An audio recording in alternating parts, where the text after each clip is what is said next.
Lesson 11 on complex numbers. In this lesson, we shall use the equivalence of complex numbers to solve the above problem.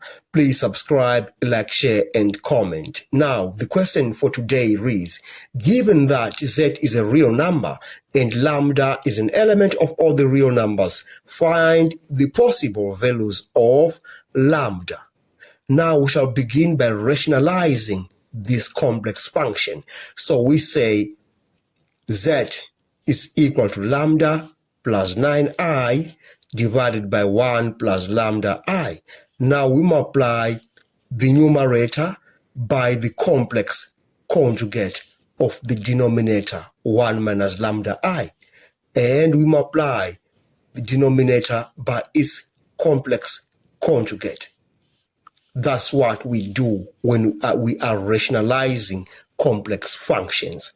All right. Now, the idea is for us to write this function as z is equal to a plus bi.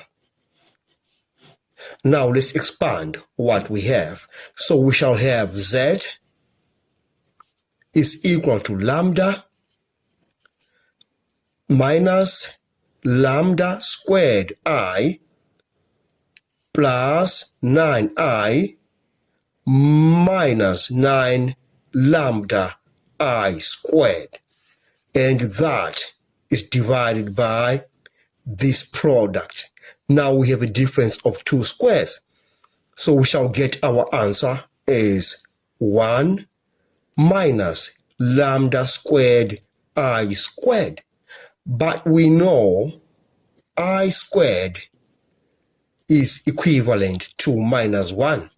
So wherever there is I squared, we shall write minus 1. Then we say z is equal to lambda minus lambda squared I plus 9i. There is a negative. So a negative multiplied by that negative, we have a positive. So we have plus 9 lambda.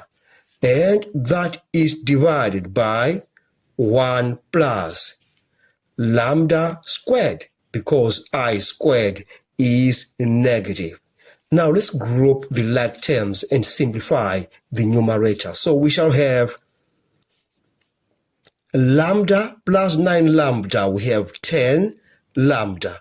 We can just factorize this. We have plus 9 minus lambda squared I.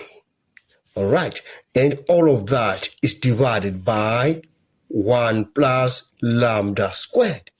Now let's divide throughout by 1 plus lambda squared. Then we say z is equal to 10 lambda over 1 plus lambda squared plus 9 minus lambda squared divided by 1 plus lambda squared I.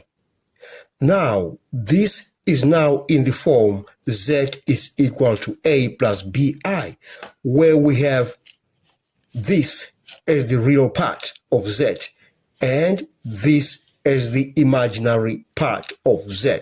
But we are told that z is an element of real numbers, which means this imaginary part is equivalent to 0. Then we say 9 minus lambda squared divided by 1 plus lambda squared is equivalent to 0. We multiply both sides of that equation by 1 plus lambda squared. We have 9 minus lambda squared is equal to 0. We can multiply throughout by a negative to get lambda squared minus 9 is equal to 0. All right. Now let's take that 9 to the other side of the equation. We have lambda squared is equal to 9.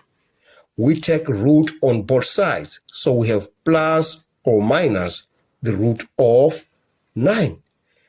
Therefore, we say lambda is equal to plus or minus 3. We have come to the end of this lesson. Thanks for watching. Please subscribe, like, share, and comment. Enjoy your day.